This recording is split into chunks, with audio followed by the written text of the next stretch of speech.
And a lot of people don't know this, but there is a Japanese descendant visa. If you're a child or a grandchild of a Japanese national, you can apply for a visa.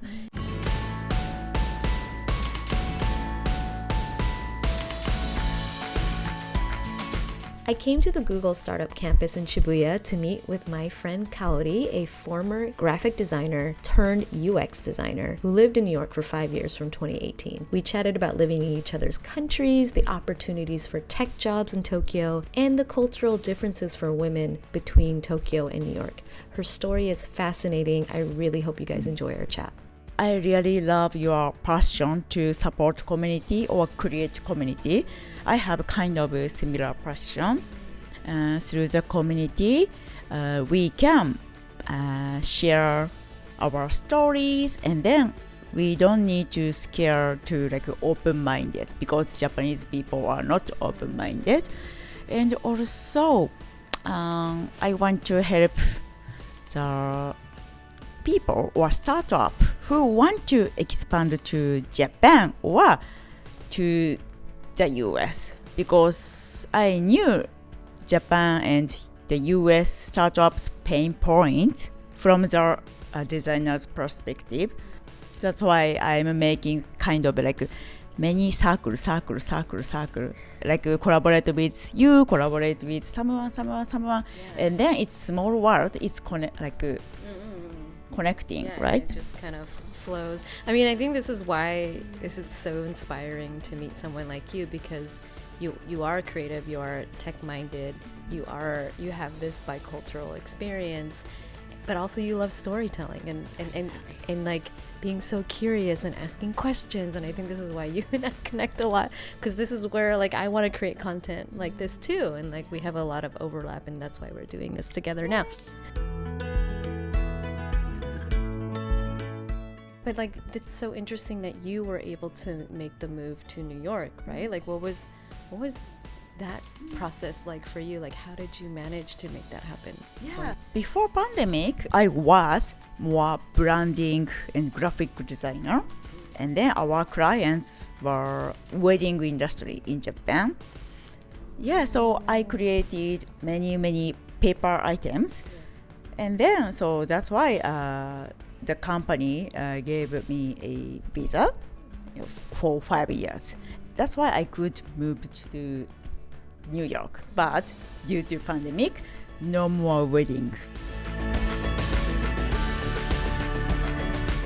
So when I was in New York, there are many nerd people who can speak Japanese, but who couldn't live in Japan because they didn't have good like technology skill or work experience.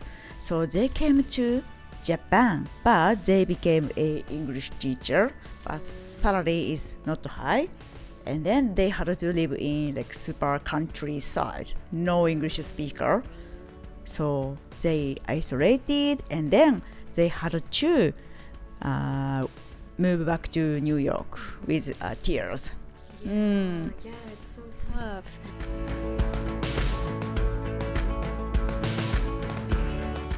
You're so amazing, like just keeping that vision for yourself, like you wanted to go abroad and have that experience, and you were able to, I don't know, like navigate and shift whatever you needed to make it happen. And it's so cool that now you're back in Japan, you're helping other people do that back in the States, but the other way, to come to Japan. Yes. Like giving people hope and encouragement that they can do that, because it's true. It's like if you really want to come to Japan, like you can make it work. There are options. It's just, it is gonna be hard work maybe, but that's like a really beautiful way of building community. I think the cross-culturalness, like I love this, the Japanese American connection. Yeah, you are right. So what can I say, through the interview articles, I got many message from strangers who want to move to Japan, especially in the US. Nowadays, kind of still difficult situation to get new position, right? That's why I want to advocate. Why not come to Japan? Because Japanese government, we really want to invite American people or foreigner who has like tech skills. So that I think from 2 years ago, Japanese government changed the rule. Only 2 years if you are living in Japan, you can get permanent visa. And then recently they started to digital nomad visa, right? Which is exciting. Yeah. I don't think anybody thought Japan would do that, to be honest. Yeah. So it is exciting. When I first moved here and was working with Twitter, I was on the humanities engineering visa. But now that I'm freelance, luckily, my grandma, my Oba-chan, is a Japanese national. So, and a lot of people don't know this, but there is a Japanese descendant visa. If you're a child or a grandchild of a Japanese national, you can apply for a visa, and it's 1, 3, or 5 years. Unfortunately, I keep getting approved for just 1 year, but hopefully. Yeah. But now I want to turn the interview around on you.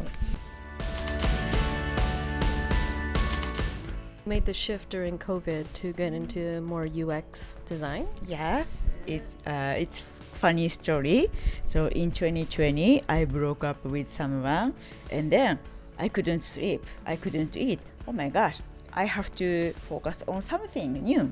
That's why I took online course. It's Google's UX design certificate, and then I had time. So I spent 8 hours or 10 hours a day, and then I graduate the course in 2 months and a half.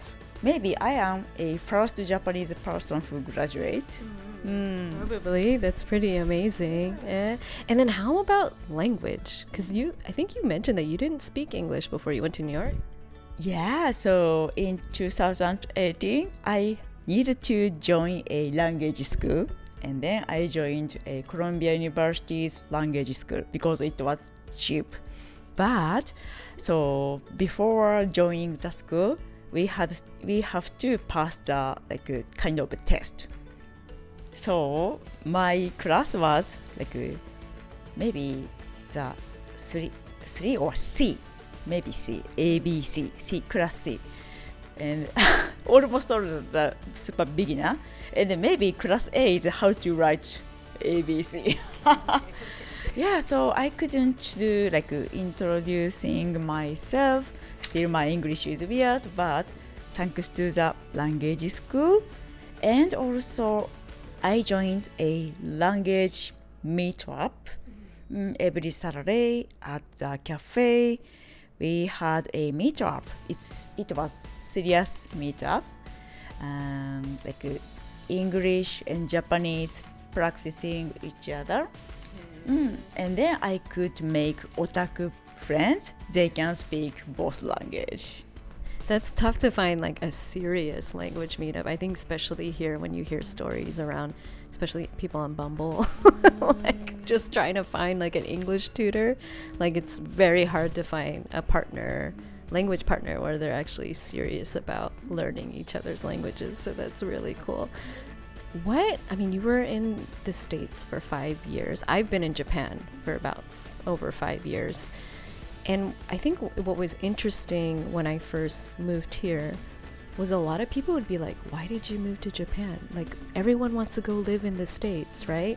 So I think there's this different perspectives of life, right? For me, I really wanted to leave the States at that point. Trump just got elected. It was politically a really weird time, and I just felt like I just wanted a change and a new challenge. But then I also could respect and appreciate the opinion of a lot of Japanese people are saying I want to leave the country. I want to go live in the States. For you, when you moved there, was it what you expected? And what did you enjoy about your time in the States? I'll start with that. Okay, the biggest impression for me was diversity. And then, so I was living in Japan over 30 years. So my mind is super pure Japanese in good meaning and bad meaning. So, for example, Japanese cosmetics company, makeup stuff, advertising, we said bihaku, like white is that beautiful. At least 6 years ago, Japanese company said, but in the States, we cannot say that, right? Because of many people's skin color is different. So, okay, bihag, like whiteness is great. This mind is only East Asian culture. And I wanted to change my mind to like United States American style, because I am also not like white. And, you know, I think East Asian culture, we were educated young woman and skinny is best. That's why I was so struggling. I am not tall person like a model. I don't have skinny legs. So when I was a child, I didn't have confidence. Oh, I could like be like a TV show idol, but I was not. So I didn't have any confidence. But especially in New York, all body type people, I would say not only women, everyone can wear yoga wear and then like enjoy exercise in Riverside or Times Square. People don't care of like the tradition of beauty, and they can accept they can respect their own styles. So I love it. It was my first and best impression. So I felt, oh, this is my place. I have the other side of it. Moving here as an American, I came from San Francisco, where pretty much our fashion wear is like jeans and a hoodie, right? And then coming to Tokyo, I felt very like self-conscious about how I looked, because I felt like Japanese women very much dress up, even just like a normal day. Dress up, makeup, hair is perfect. And I had a lot of self-consciousness around that being here. Different, but in some ways they're kind of similar too. Like I think women get the worst of it, right? You have to be skinny, you have to have a certain kind of skin type or whatever. So I understand. Now that you're back in Japan, what about your American experience or your American lifestyle that you feel like you've also wanted to keep with you here? And maybe it also feels like you're also trying to influence more Japanese people to kind of think more globally minded. Great question. So I want to be I want to advocate or speak up to people. You don't need to pretend like look super young. You don't need to diet too much. You can be just yourself, and whatever you want, you can dress up, and then you can enjoy your healthy life, I want to say. It's beautiful. Yeah, no matter where we are in the world, right? It's just like continuing to have confidence in just who we are and finding people that accept us for who we are. Yeah, that's a beautiful message.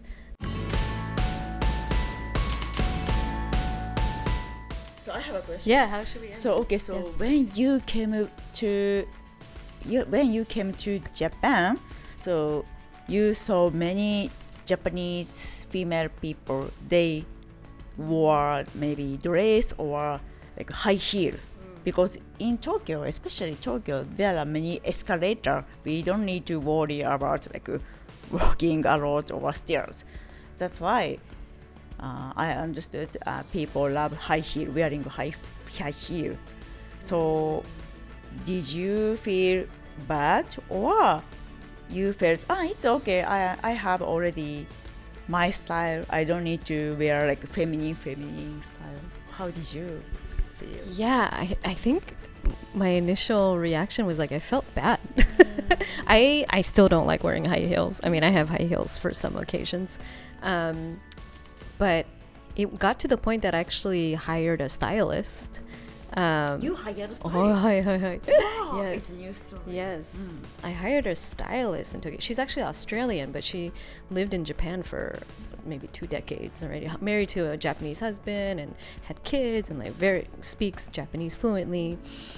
And, you know, I came to her and I was just like, and at the time I was 30 already, so I just felt like I also needed to update my wardrobe to be a little more adult. And she helps me a lot in like navigating how to shop in Tokyo and what would look good for me. But she was very much like, I want to help you find your style. Like, don't worry about like what else is happening around you.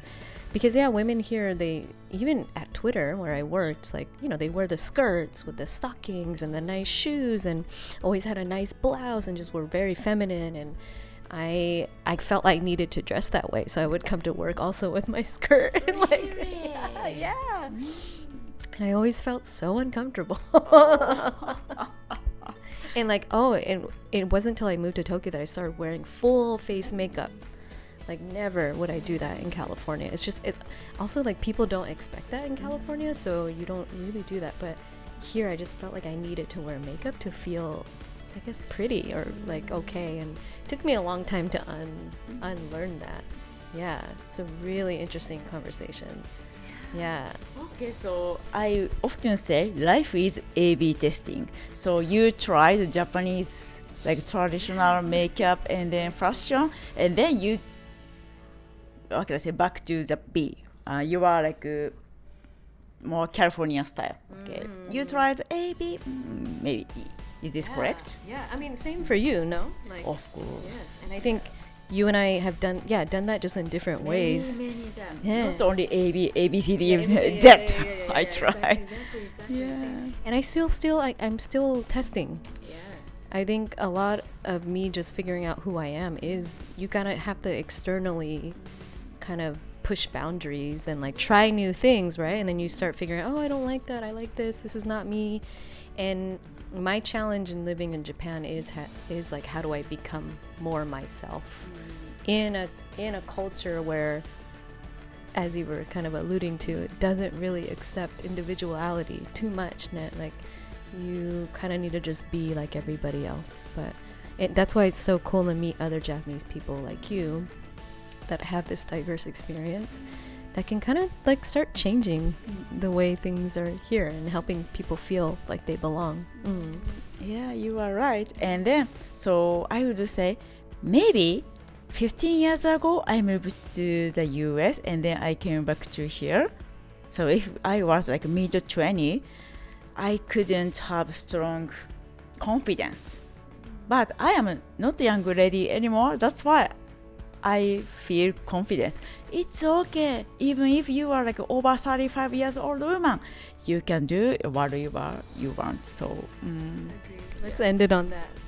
Yay! It's very true. Yes.